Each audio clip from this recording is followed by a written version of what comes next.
So it was interesting on the 30-hour trip home to get caught up on the news in America, because I was a little bit out of the loop for that week, as you might expect, especially the biggest story, which is the effort to punish, cancel, and silence Joe Rogan. And it all began, of course, with claims that Rogan has disseminated misinformation about COVID, because the people who run around claiming that men can get pregnant and that the world will end in 5 years because of climate change and that racist cops are hunting and murdering black people at random in the street, they're all very concerned about misinformation.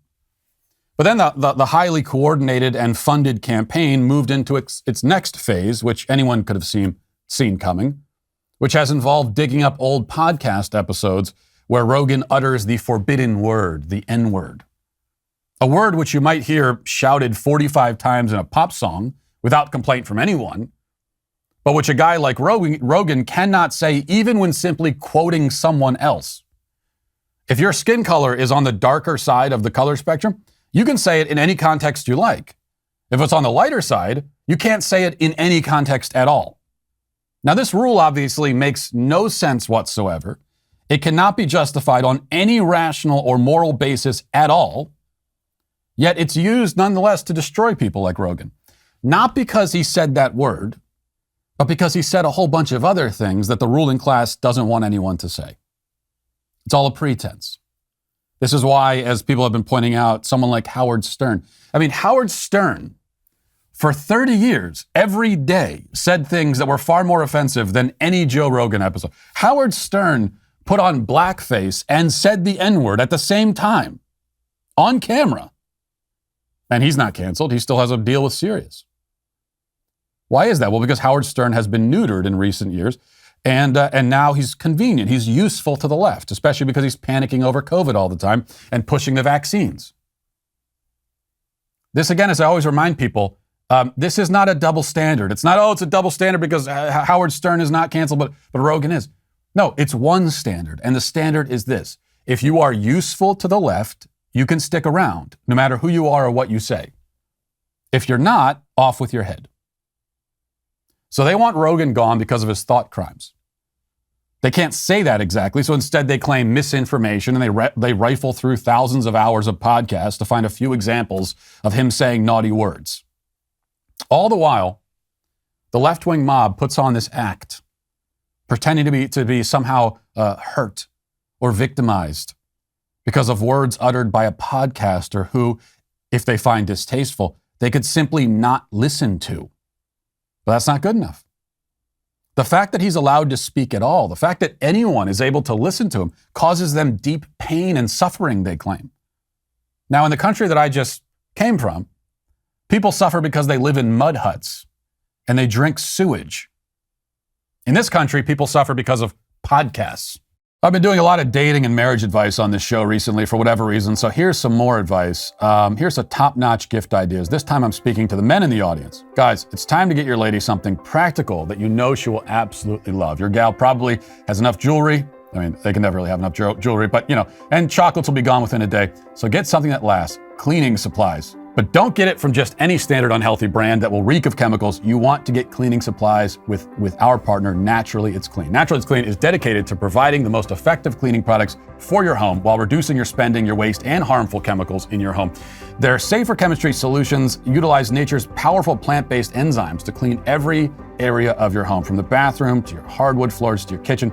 Doesn't it sound like something you know that your special someone will love? Listen, fellas, ladies love to clean. It's the thing they enjoy most in life. And so give them the opportunity to do it. They're going to find it to be very romantic also for Valentine's Day. So try Naturally It's Clean now. Right now, my listeners can get their hands on the Daily Wire Essential Kit stocked with 4 essential products for 15% off. Simply visit naturallyitsclean.com/Matt and use promo code Matt to save an additional 15% off your order.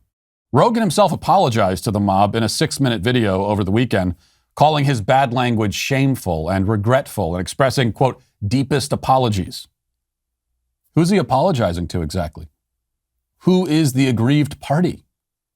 Who was actually hurt by this stuff that he said in podcasts years ago and which nobody complained about until now? Well, that's never explained. Because, by the way, another thing with all of this, there ought to be a statute of limitations. If you want to be offended by something that somebody says, you better be offended now. Because if they said it years ago and you weren't offended at the time, it's too late now to decide. You can't circle back around 5 years later and say, oh, you know what, that thing you said 5 years ago, I'm actually really offended by that. I've thought about it for 5 years and now I'm offended. And if you didn't know that they said it 5 years ago, then no harm, no foul. You survived. Either way, it's too late. Of course, I say that, but I mean, if you're offended by something that someone says now, I still don't give a damn. But especially if it happened a long time ago. Too late.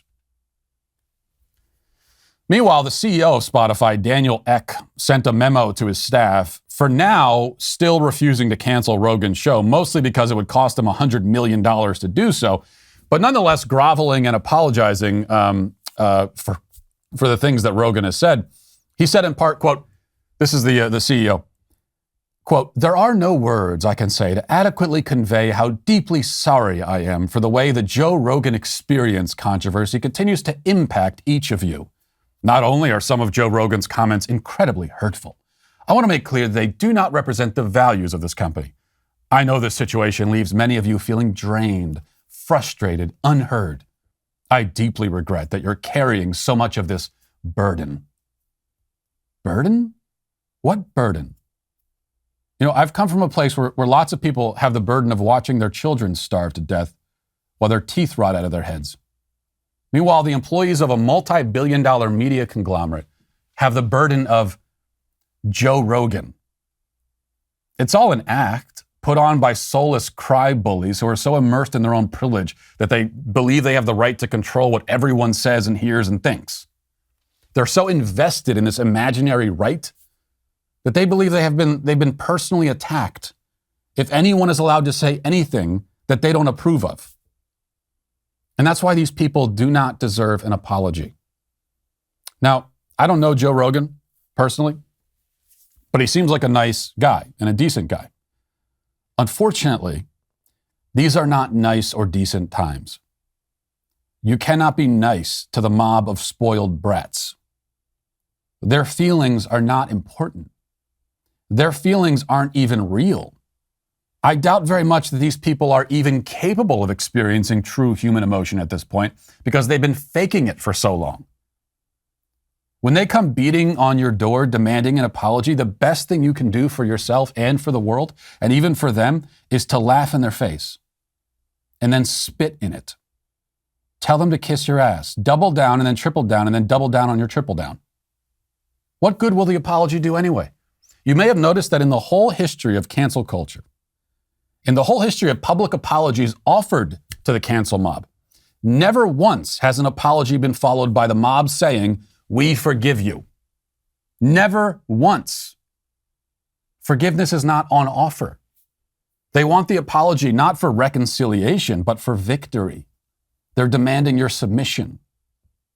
They want you to lie down before them so that they can stand on your face and plant their flag directly in your gut. And then claim you as a prize. Don't give these vultures that satisfaction. Spit in their face and laugh at their fake tears. It's the only way. Besides, when you apologize, you're only pulling the rug out from under the people who are defending you. The very few people who had the guts to defend you, by the way. That's the other part about this.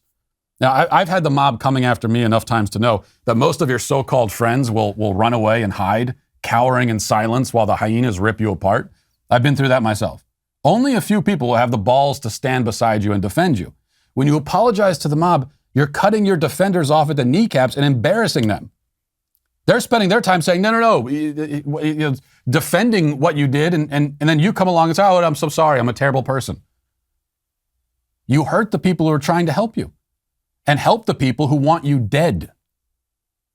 So stop apologizing. These people are not hurt. They're not suffering. They don't know what suffering is. Life has never smacked them in the face, much to their detriment. So if you want to help them, give them the smack they need. Give them a little bit of the pain they seem to wish they could feel. That's the favor you could do for them and for the world. Listen, hit that subscribe button right now. Do it right now. I thank you for your compliance. It is somewhat appreciated.